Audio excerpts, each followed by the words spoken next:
చెప్పండి మీ పేరేనా? నా పేరు తులసిరావు అండి. ఏ ఊరన్నా మీది? కోనూరు, ఏ జిల్లా? గుంటూరు డిస్టిక్ అండి. గుంటూరు డిస్ట్రిక్ట్. ఈ రోజు ఏ ఊరికి వచ్చాము? ఫీల్డ్ లేకనా? చురుకుంపాలెం వచ్చామండి. ఏది విత్తనం పేరు? ఏం పేరు అది? విత్తనం పేరు గరుడ 99. ఎట్లా ఉంది ఇప్పుడు మీకు విత్తనం అనేది? ఫీల్డ్ మటుకు ఎక్సలెంట్ గా ఉందండి. కింద కింద ఎంత కాపు అయితే ఉందో పైన కూడా అదే తంతి వచ్చిందండి. కిందకి పైకి తగ్గింది. అసలు ఎట్టి పరిస్థితుల్లో తగ్గలేదు. తామర పురుగు కూడా ఎక్సలెంట్ గా ఆగిందండి. అవునులే. అవును, మందులు కొట్టిన దానికి కవర్ అవుతుంది. అసలు మందులు కూడా పెట్టుబడి తక్కువలో అయిపోయింది.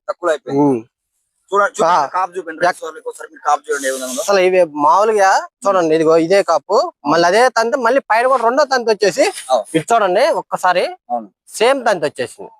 బాగుందండి. ఇప్పుడు మనకు ఎక్కడ కాయ డ్యామేజ్ అసలు ఎక్కడ కూడా తాలుగా పరిస్థితిలో ఎట్టి పరిస్థితిలో కూడా లేదండి. కాయ కింద ఆడినా కూడా తట్టుకుంది, ఇబ్బంది లేదు. అసలు దిగుబడి ఎంత ఎక్స్పెక్ట్ చేసిన ఎకరాకు మనం?